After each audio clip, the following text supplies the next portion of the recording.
அனைவருக்கும் சித்திரை திருநாள் வாழ்த்துக்கள்.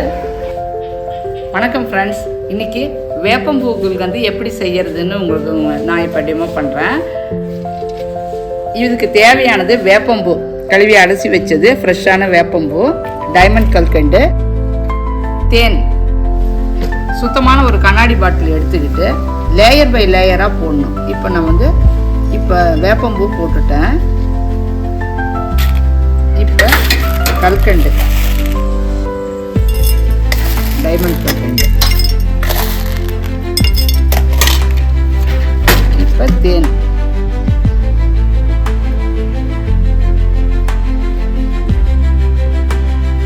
இப்போ ஒரு லேயர் போட்டேன். இப்போ இன்னொரு லேயர் போடலாம். இப்போ இதுக்கு மேலே இப்போ நாம் அந்த பூ, அப்புறம் கல்கண்டு,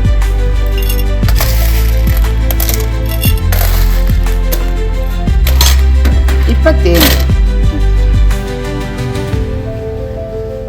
இப்போ அடுத்த லேயர் வேப்பம்பூ போட போகிறோம்.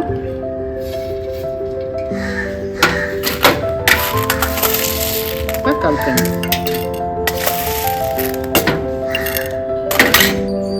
இப்போ மேலே வேப்பம்பூ, இப்போ கல்கண்டு, இப்போ தேன் ஊற்ற.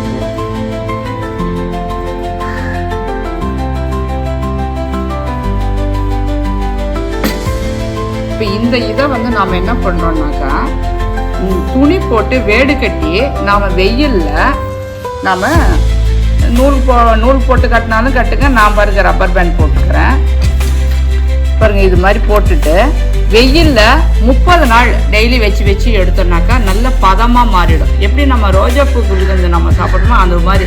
இது கொஞ்சம் கசப்பெல்லாம் அவ்வளோவா இருக்காது. ஏன்னா நம்ம தான் தேனும் கல்கண்டும் போட்டிருக்கோம்ல, அந்த அளவு கசப்பு இருக்காது. இதனுடைய பலன்கள் என்ன அப்படின்னாக்கா, அந்த குமட்டல், ஏப்பம், அடிக்கடி ஏப்பம் வந்துட்டு இருக்கிறது, ஜீரண சக்தி கோளாறு, வயிற்றில் பூச்சிகள் இருக்கிறது, அது நீங்கும். முக்கியமாக என்னன்னா, ஆண்களுக்கு ஆண்மை பெருக்கிற சக்தி இந்த வேப்பம்பூ குல்கந்தில் இருக்குது. அதனால் இந்த வேப்பம்பூ இப்போ கிடைக்கிற காலத்தில் நீங்கள் தயார் பண்ணி வச்சுக்கிட்டிங்கனாக்கா வீட்டில் நம்ம சாப்பிடலாம்.